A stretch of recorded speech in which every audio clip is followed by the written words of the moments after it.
So hello guys, this is the second video of TOT Law UPSC CSE Mains Law Optional Paper 2। अब यहाँ पे हम discuss करने वाले हैं जनरल डिफेंसेस। बेसिकली हमारे पास 9 जनरल डिफेंसेस हैं या जनरल एक्सेप्शंस बोल लें हम लॉ ऑफ टॉट के लिए कि ये एक्सक्यूज़ यूज़ करके आप बच सकते हो लाइबिलिटी से। तो ये 9 जनरल डिफेंसेस जो मैंने यहाँ लिस्ट की हैं वो हैं, इनको हम बारी बारी से पढ़ेंगे। तो अब हम सबसे पहली वॉलंटरी नॉन फिट इंजूरिया पे जंप करते हैं। तो वॉलंटरी नॉन फिट इंजूरिया का लिटरल मतलब वो है कि जिसने वॉलंटियर किया है उसको कोई हार्म नहीं होगा। यानी कि अगर प्लेंटिफ, जैसे अगर मेरे साथ कुछ ऐसा हुआ जो उससे मेरे साथ कुछ लॉस हुआ है और मैं उसे वेव ऑफ कर देती हूँ, मैंने वॉलंटियर किया है, तो फिर मैं क्लेम नहीं कर सकती कि नहीं मेरे को डैमेजेस चाहिए या कॉम्पनसेशन चाहिए। ठीक है, तो यहाँ पे कंसेंट एक्सप्रेस भी हो सकती है, इम्प्लाइड भी हो सकती है। यहाँ पे केसेस है जैसे halls versus Brooklyn auto racing company. इसमें क्या हुआ था कि कार की रेसिंग देखने ये लोग गए थे, ये और जो प्लेंटिव है वो गया था, और वहाँ पर एक ऐसा एक्सीडेंट हो जाता है कि उसको इंजरीज फेस करनी पड़ जाती है। ऑल्दो पिछले 26 साल में ऐसा कुछ नहीं हुआ था, लेकिन यहाँ ये कहा जाता है कि उसको रिस्क पता थे कि अगर वो कार रेसिंग देखने जा रहा है तो कोई भी इनएविटेबल एक्सीडेंट होता है तो वो एट रिस्क है। तो इसीलिए यहाँ पे इम्प्लाइड कंसेंट थी, इसलिए वो क्लेम नहीं कर सकता टॉर्शियस डैमेजेस। अगला केस है पद्मावती वर्सेस दुग्गा मल्लिका का। यहाँ पे क्या होता है कि दो लोग, ड्राइवर गाड़ी में पेट्रोल डलवाने जा रहा था अपनी गाड़ी लेकर, और 2 स्ट्रेंजर्स उससे लिफ्ट मांगते हैं जीप में। अचानक से आगे वाली गाड़ी में कोई नट बोल्ट ढीला होगा, अचानक से गाड़ी का टायर अलग हो गया, जिसकी वजह से एक्सीडेंट हो जाता है और एक आदमी उसमें मर भी जाता है। तो उसके बाद ये कहा गया था कि उन्होंने खुद लिफ्ट ली थी वॉलेंटरीली, तो मतलब इम्प्लाइड कंसेंट उन्होंने दी थी, तो वो लायबल नहीं ठहरा सकते हैं रिस्पोंडेंट को कि वो कोई पैसा दे या डैमेजेस दे। फिर अगला इसमें सब पॉइंट कहता है कि कंसेंट जो है वो फ्रॉडुलेंट बेसिस पे या अंडर कंपल्शन या कोवर्जन जो है नहीं ली जानी चाहिए। कंसेंट ली जानी चाहिए जब आपको एकदम बताया गया हो कि ये सिचुएशंस है, अब आप बताओ। अगर फिर आपने कंसेंट दिए तो कंसेंट वैलिड होगी। तो यहाँ पे केस है आर वर्सेस विलियम का। यहाँ पे एक टीचर होता है, वो लड़की का सिंगिंग कोच होता है, उसे गाना गाना सिखा रहा होता है, और लड़की माइनर होती है। वो कहता है कि तुम्हारे वोकल कॉर्ड्स जो हैं बहुत अच्छे हो जाएंगे, तुम बहुत अच्छे से गाना गाने लगोगी अगर तुम ये एक काम करोगी। तो लड़की बोलती है क्या काम? वो काम ये था सेक्सुअल इंटरकोर्स का, जो कि उसे फ्रॉडुलेंट कंसेंट लेके उसने किया है। तो इसका मतलब यहाँ पे डिफेंडेंट जो है लायबल होगा। अब जो अगला सब हेड है ना, वो कहते हैं कि कोई भी लाइबिलिटी उसके लिए नहीं होगी जो एक्ट कंसेंटेड है। अब यहाँ पे केस है लक्ष्मी रंजन वर्सेस मल्हार हॉस्पिटल का। यहाँ पे एक औरत होती है 40 साल की, उसके ब्रेस्ट में उसे लंप मिलता है, तो डॉक्टर सजेस्ट करते हैं लंप रिमूवल सर्जरी, जिसके लिए उसने कंसेंट किया होता है। लेकिन सर्जरी के दौरान उसकी ब्रेस्ट का लंप हटाने की जगह उसका यूट्रस रिमूव कर दिया जाता है। तो इस केस में हॉस्पिटल डिफेंस लेता है कि नहीं लेडी ने कंसेंट दी थी। तो कोर्ट कहता है जो वुमेन है उसने कंसेंट दी थी ब्रेस्ट से लंप रिमूवल सर्जरी के लिए, यूट्रस के रिमूवल के लिए नहीं। इसलिए यहाँ पे हॉस्पिटल की जो है लाइबिलिटी रहेगी, तो कंसेंट का फैक्टर यहाँ पे नहीं आएगा। फिर अगला सेंटीन नॉन फिट इंजूरिया, यानी कि अगर तुम्हें पता है रिस्क का नॉलेज है, तो रिस्क का नॉलेज कंसेंट के बराबर नहीं होगा। जैसे यहाँ पे Smith versus Charles Bakers and Sons का केस है। यहाँ पे जो प्लेंटिफ है उसने एक जगह पे काम वो कर रहा था, तो जहाँ वो काम कर रहा था उसके सर के ऊपर से क्रेन ना पत्थर ढो रही थी एक जगह से दूसरी जगह पर। अचानक से क्या होता है, नेग्लिजेंसी होता है एम्प्लॉयर के पार्ट पे, कि अचानक से वो क्रेन टूटती है और वो पत्थर उस प्लेंटिफ के ऊपर गिरता है और वो मर जाता है। तो यहाँ पर वो कहता है कि मतलब जो एम्प्लॉयर था वो कहता है कि वर्कर को तो पता था, रिस्क का नॉलेज था, उसको पता था, फिर भी वो काम करने आया, मतलब उसने कंसेंट दी है। तो यहाँ कोर्ट कहता है कि ये जो कंसेंट होती है ना, ये जो नॉलेज ऑफ रिस्क है ये कंसेंट के बराबर नहीं है, और तुम्हारी नेग्लिजेंट एक्ट की वजह से उसकी जान गई है, तो हेंस यहाँ पर टॉर्शियस लाइबिलिटी जो है वो अराइज होगी। अब यहाँ पे एक्सेप्शंस क्या है वॉलंटरी नॉन फिट इंजूरिया के? कुछ केसेस में जहाँ पे आपको पता होता है रिस्क का नॉलेज क्या है, वो कंसेंट के बराबर होगा, जैसे रेस्क्यू। यहाँ पे केस है हांस वर्सेस हार्डवुड का। तो यहाँ पे एक सर्वेंट होता है मिस्टर ए का, वो मार्केट के बीचों बीच 2 घोड़े लेकर आता है और घोड़ों को वो अनअटेंडेंट छोड़ देता है। एक छोटा बच्चा ना पत्थरों के साथ खेल रहा होता है, उसने पत्थर मारे घोड़े पर। अब वो दोनों घोड़े भागने लग जाते हैं मार्केट प्लेस में, और वो मतलब बीच में रास्ते में लोग हैं उनको हार्म पहुंचाते, इसलिए एक पुलिस कांस्टेबल ऊपर से दौड़ के आता है उन घोड़ों को पकड़ने के लिए, कंट्रोल करने के लिए। वो सर्वेंट का ध्यान तब तक नहीं गया था, वो उसको रोकता है, घोड़ों को बांधता है, जो भी है। उस दौरान उसको इंजरीज आती है, तो वो जो मालिक होता है घोड़े का, वाइकेरियस लायबिलिटी का केस राइज होगा क्योंकि सर्वेंट था। तो वो कहता है कि हमने थोड़ी बोला था कि आप घोड़ों को पकड़ो, वो तो आप खुद से गए थे। तो यहाँ पे कोर्ट कहती है कि अगर आपकी गलती थी, आपने घोड़ों को अनअटेंडेंट छोड़ा, तो यहाँ पे आपके पार्ट पे नेग्लिजेंस बिहेवियर है। यहाँ पर knowledge of risk is equal to consent of risk, rescue वाले केसेस में। अब ना यहाँ पे बात आती है इलीगल कंसेंट की। तो कोई भी कंसेंट जो कि लीगलाइज करे अनलॉफुल एक्ट को, जैसे बिना ग्लव्स के नेकेड फिस्ट के साथ आप फाइट कर रहे हो, या बहुत स्वॉर्ड्स वैसी जो एक्चुअली में शार्प हो उनके साथ आप गेम खेल रहे हो, तो वैसी चीज़ें भले आप कंसेंट के साथ कर रहे हो, वहाँ पर आप कंसेंट का डॉक्टर नहीं ला सकते, वो इलीगल कंसेंट है। इसमें वापस से वही वाला केस आ जाएगा, माइनर लड़की वाला, जिसको म्यूजिक टीचर उसको सेक्सुअली असॉल्ट करता है। ठीक है, अब आगे बात करें ब्रीच ऑफ स्टैट्यूटरी ड्यूटी अगर आपने की है तो आप नहीं बोल सकते हो कंसेंट ली थी। जैसे यहाँ पे एक केस है Wheeler versus Metor board mills limited का। यहाँ पे एक कैदी होती है, उसकी बड़ी सुसाइडल टेंडेंसीज होती है और पुलिस वालों को ये पता है, ठीक है, कि वो सुसाइड जो है अटेम्प्ट करती है।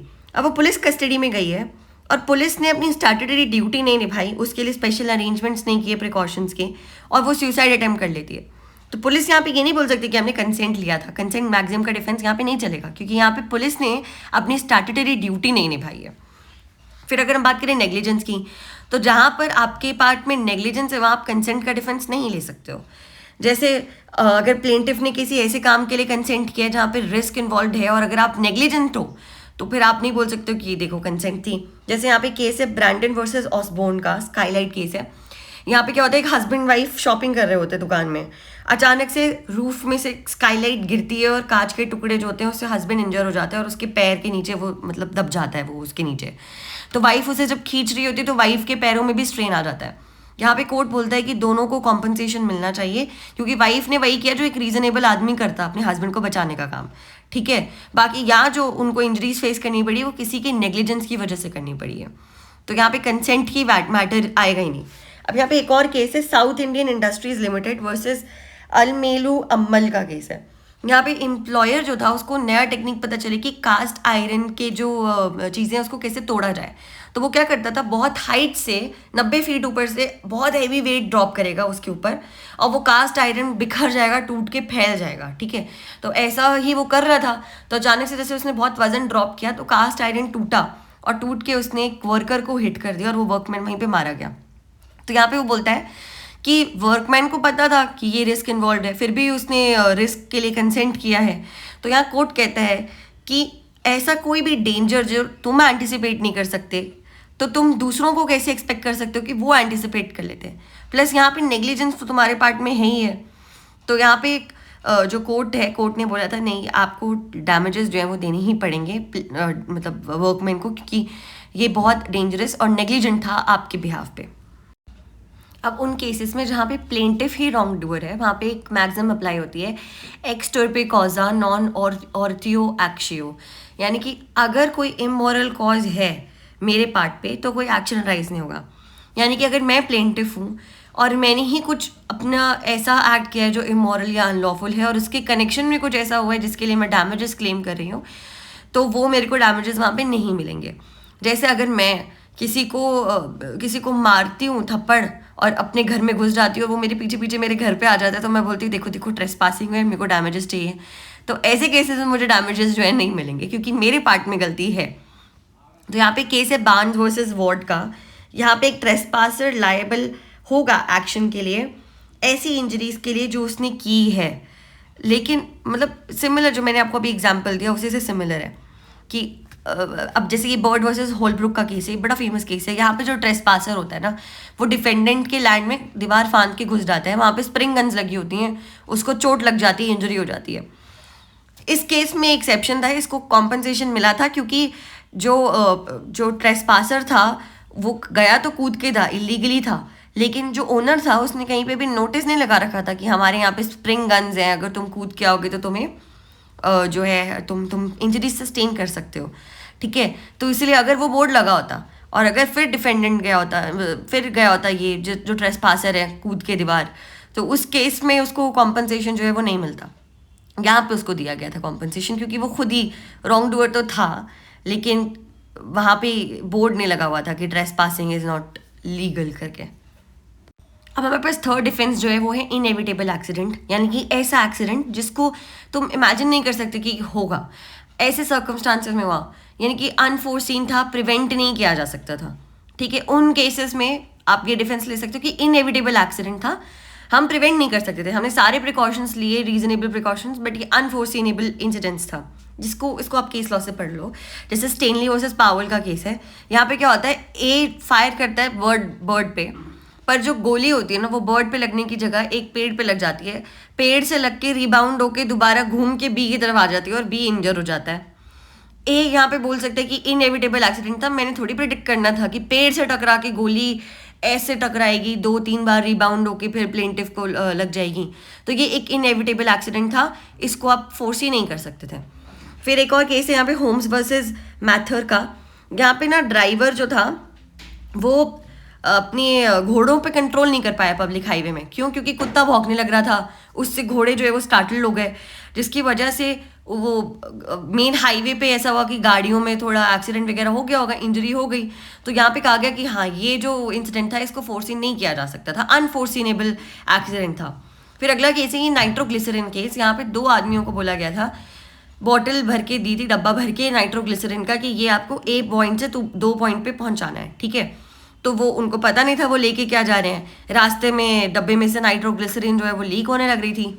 तो वो क्या करते हैं, प्लेंटिफ के ऑफिस में चले जाते हैं वहाँ पे कि हम इस लीक को जो है फिक्स कर देंगे। लेकिन जैसे ही वो लोग डब्बा खोलते हैं एक ब्लास्ट होता है। अब प्लेंटिफ बोलता है कि मेरे को कॉम्पनसेशन दो, कोर्ट कहता है कि ये जो एक्शन था ये इनएविटेबल नेचर का था, इसलिए यहाँ पे जो डिफेंस है उसे अप्रूव कर दिया जाता है, ठीक है। अब जो हमारे पास 4th डिफेंस है वो है विस मेजोर, यानी कि एक्ट ऑफ गॉड, यानी कि ऐसी चीज़ें जो सुपीरियर फोर्स की वजह से होती हैं, जो आप प्रिडिक्ट नहीं कर सकते हो, नेचुरल अकरेंस है, भूकंप, सुनामी वगैरह, ये सब विस मेजोर के ग्राउंड्स में आते हैं। अब ना इसका विस मेजोर का जो केस है वो है निकोलस वर्सेस मार्सलन का। यहाँ पे क्या होता है, एक आदमी ने अपने प्रॉपर्टी में आर्टिफिशियल लेक्स जो है कंस्ट्रक्ट करा रखे थे। अब क्या होता है, एक्स्ट्रा ऑर्डिनरीली हेवी रेनफॉल होती है जो आज तक ह्यूमन मेमोरी में इतनी बारिश देखी ही नहीं थी। तो क्या होता है, इसकी वजह से इतना ओवरफ्लो होता है उसकी लेक से कि प्लेंटिफ के 4 ब्रिजेस वॉश आउट हो जाते हैं। तब यहाँ पे एक कोर्ट ये कहता है कि देखो विस मेजोर के ग्राउंड यहाँ पे बिल्कुल लगेंगे, क्योंकि पता ही नहीं था, ये तो भगवान की उससे हुआ है, मर्जी से हुआ है, ये तो प्रिवेंटेबल था ही नहीं। अगला केस है यहाँ पे मनेंद्र नाथ मुखर्जी वर्सेस माथुरदास चाटुर्भुज का। इस केस में क्या होता है, जो डिफेंडेंट था वो एक सिनेमा का ओनर था कलकत्ता में। अब उसने ना बहुत बड़ी सी होर्डिंग लगा रखी थी क्रॉसिंग पे। क्या होता है कि बहुत तेज़ तूफान, आंधी वगैरह आता है और वो जो बैनर होता है, होर्डिंग होता है, वो नीचे गिर जाता है प्लेंटिफ के सर पे। अब यहाँ पे बोलते हैं देखो ये तो विस मेजोर है, गॉड की वजह से हुआ है कि होर्डिंग गिर गई है, ये है वो है। कोर्ट यहाँ पे कहता है कि ये जो इंसिडेंट था होर्डिंग वाला, अगर तुम प्रॉपर नट्स एंड बोल्ट्स का यूज़ करते तो ये एक्सीडेंट प्रिवेंटेबल था। अब यहाँ पे आते हैं हम, अगला डिफेंस है हमारा प्राइवेट डिफेंस। देखो लॉ ने ना हमें पावर दे रखी है कि हम अपने आप को, हमारे मतलब और लोगों को और प्रॉपर्टी को, हमारी प्रॉपर्टी को हम डिफेंड कर सकते हैं यूजिंग रीजनेबल फोर्स, ठीक है। रीजनेबल फोर्स और प्रोपोर्शनेट फोर्स का यूज़ होना चाहिए। ये नहीं है कि कोई मेरे को थप्पड़ मारने आ रहा था, मैंने चाकू घोंप दिया, नहीं, प्रोपोर्शनेट होना चाहिए। तो जैसे यहाँ पे बर्ड वर्सेस हॉलब्रुक का केस है ना, वहाँ पे स्प्रिंग गन्स जो उसने अपने गार्डन में लगा रखी थी लेकिन कोई नोटिस नहीं लगाया था, इसको डिसप्रोपोर्शनेट फोर्स बोला जाता है, क्योंकि ट्रेस पासिंग के लिए आप स्प्रिंग गन्स लगा रहे हो। खैर वैसे एक सिमिलर केस है आइलेट वर्सेस विल्क्स का। यहाँ पे ट्रेस पासर को फिर से स्प्रिंग गन से मारा गया था, लेकिन यहाँ पर उसको कॉम्पनसेशन नहीं दिया गया क्योंकि उसके पास नॉलेज था एग्जिस्टिंग डेंजर का कि यहाँ पे स्प्रिंग गन्स लगी हुई हैं। ऑल्दो ट्रेस पासिंग के लिए स्प्रिंग गन्स तक तो ठीक है, ये नहीं कि कोई आपके घर में कूद रहा है आप गोली मार दो। तो प्राइवेट डिफेंस जो है वो प्रोपोर्शनेट और रीजनेबल होना चाहिए जो यूज़ ऑफ फोर्स है।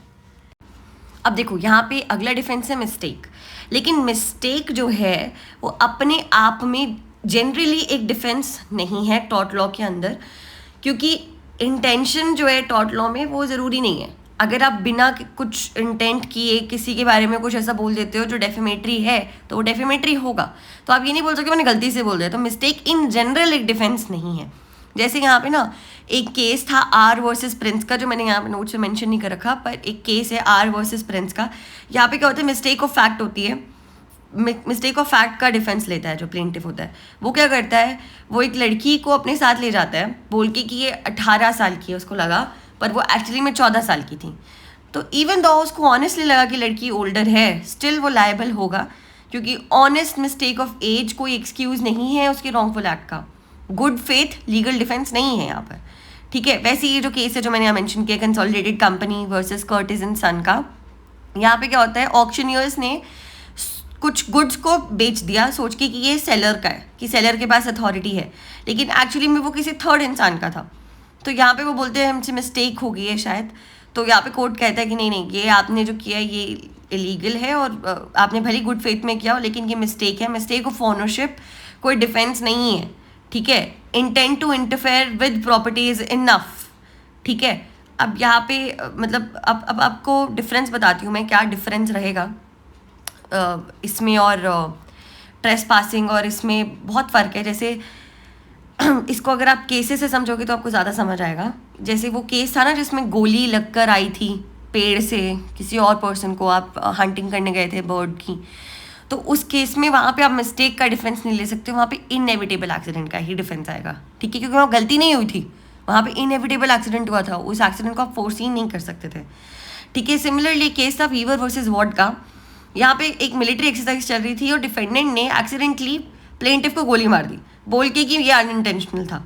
तो कोर्ट यहाँ पे बोलते हैं अनलेस एंड अनटिल आप ये प्रूव कर पाओ कि ये अवॉइडेबल मिस्टेक थी, आप अवॉइड कर सकते थे, अनअवॉइडेबल मिस्टेक थी, मतलब आप अवॉइड नहीं कर सकते थे और लग रही थी, इनएविटेबल था, तब तक ये गलती नहीं होगी, इसके लिए आपको सज़ा जो है वो मिलेगी ही मिलेगी, ठीक है।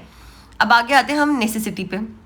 तो देखो नेसेसिटी यानी कि बड़ा हार्म प्रिवेंट करना एक वैलिड डिफेंस है। अब नेसेसिटी और प्राइवेट डिफेंस में क्या फ़र्क है कि प्राइवेट डिफेंस में जो जिसके अगेंस्ट आप प्राइवेट डिफेंस यूज़ कर रहे हो वो रॉन्ग डूअर होता है, लेकिन नेसेसिटी में वो इनोसेंट होता है, प्लेंटिफ बेसिकली। नेसेसिटी और इनएविटेबल एक्सीडेंट में क्या फ़र्क होता है कि नेसेसिटी में हार्म इंटेंशनली किया जाता है, इनएविटेबल एक्सीडेंट में ये नहीं होता। अब यहाँ पे ये मैक्सिम है सैलुस पॉपुलिस सुप्रीमा लेक्स, यानी कि welfare of people is the supreme law. इसकी बेसिस पे नेसेसिटी का प्रिंसिपल एक डिफेंस बन के आया है। अब ना यहाँ पे ये केस है ले वर्सेस ग्लैडस्टोन का। यहाँ पे एक आदमी हंगर स्ट्राइक पे बैठा होता है, तो दूसरा आदमी आके उसे ज़बरदस्ती खाना खिला देता है, तो ये जो है नेसेसिटी ही था इस केस में, नहीं तो वो आदमी मर जाता, तो इसको अलाउ कर दिया गया था। वैसे एक और केस है कोप वर्सेस शार्प का। यहाँ पे जो डिफेंडेंट है ना वो प्लेंटिफ के घर में घुस जाते हैं, क्योंकि प्लेंटिफ के घर में आग लग जाती है, पानी फेंकता है वहाँ पे आग रोकने के लिए, तो कोर्ट बोलते हैं यहाँ पे ट्रेसपास वगैरह नहीं चलेगा भाई, वो नेसेसरी था, वो तुम्हारे घर पे आया है जो आग बुझाने के लिए, ठीक है। तो ये नेसेसिटी के केसेस थे। अब आते हैं हम स्टैट्यूटरी अथॉरिटी, यानी कि कोई भी ऐसा एक्ट जो स्टैट्यूट ने बोल रखा है आप कर सकते हो, लेकिन उससे कुछ टॉर्शियस क्लेम्स बन रहे हैं आपके, तो आपको वहाँ पे टॉर्शियस क्लेम्स जो है नहीं मिलेंगे। ये एक कंप्लीट डिफेंस है। जैसे दो तरह की अथॉरिटीज़ होती है, एब्सोल्यूट अथॉरिटी और कंडीशनल अथॉरिटी। एब्सोल्यूट अथॉरिटी जैसे कोई ऐसी एक्टिविटी है जिससे न्यूसेंस होगी लेकिन वो ज़रूरी है, जैसे हम रेलवे ट्रैक्स का निर्माण कर रहे हैं तो वहाँ से आवाज़ आएगी ड्रिलिंग मशीन वगैरह वगैरह की, उससे न्यूसेंस क्रिएट होगी, लेकिन ये जो है एज लॉन्ग एज वो नेग्लिजेंटली नहीं बिहेव कर रहे हैं तो ये जो एक्टिविटी है ये ज़रूरी है, और इसलिए यहाँ पे न्यूसेंस जो है अलाउ है। लेकिन जो कंडीशनल अथॉरिटी है ना, यहाँ पे अगर आप पुलिस में हो तो उसका मतलब ये नहीं कि आप कुछ भी करोगे, ठीक है। तो कंडीशनल अथॉरिटी कंडीशन के हिसाब से आपको चलना पड़ेगा। अब जैसे यहाँ पे केस है Vaughan versus Taff Vale rail company का। यहाँ पे क्या होता है कि रेलवे का काम चल रहा होता है, सारी नेसेसिटी जो होती है प्रिकॉशन सब कुछ ले रखा होता है, लेकिन अचानक से आग लगती है, स्पार्क्स निकलते हैं रेलवे कंपनी की इंजन से और अपेलेंट के लकड़ियों पर आग लग जाती है चिंगारी से। तो यहाँ पे बोला जाता है कि देखो वो लायबल नहीं है, रीजनेबल प्रिकॉशंस दिए गए थे और स्टैट्यूटरी अथॉरिटी ने उनको परमिट किया काम करने से। अगला केस है Smith versus London and south western railway company 1870 का। यहाँ पे रेलवे कंपनी की नेग्लिजेंस थी, उन्होंने ग्रास ट्रिमिंग्स को ट्रैक के पास छोड़ दिया, अब जो भी चिंगारी निकली होगी इंजन से उससे आग लग गई और प्लेंटिफ का पूरा कॉटेज जल गया। तो यहाँ पर जो है कंपनी लायबल होगी, क्योंकि स्टैट्यूटरी अथॉरिटी का मतलब ये है कि आप नेग्लिजेंटली एक्ट नहीं कर सकते हो, ठीक है। अब ये हमारा लास्ट डिफेंस है एक्ट्स कॉजिंग स्लाइट हार्म्स, यानी कि टॉर्ट लॉ में ना ऐसा डिफेंस, ऐसी लाइबिलिटी अराइज नहीं होती। मतलब देखो ये जो प्रिंसिपल है डे मिनिमस नॉन क्यूरेट लेक्स, इसका मतलब ये है कि लॉ अपने आप को ट्रिफल से कंसर्न नहीं करती। मामूली सी कुछ चीज़ हो रही हो, मामूली सा हार्म हो रहा, आप ये नहीं बोल सकते कि लो एक्शनेबल क्लेम है और मैं कंप्लेन करूंगा।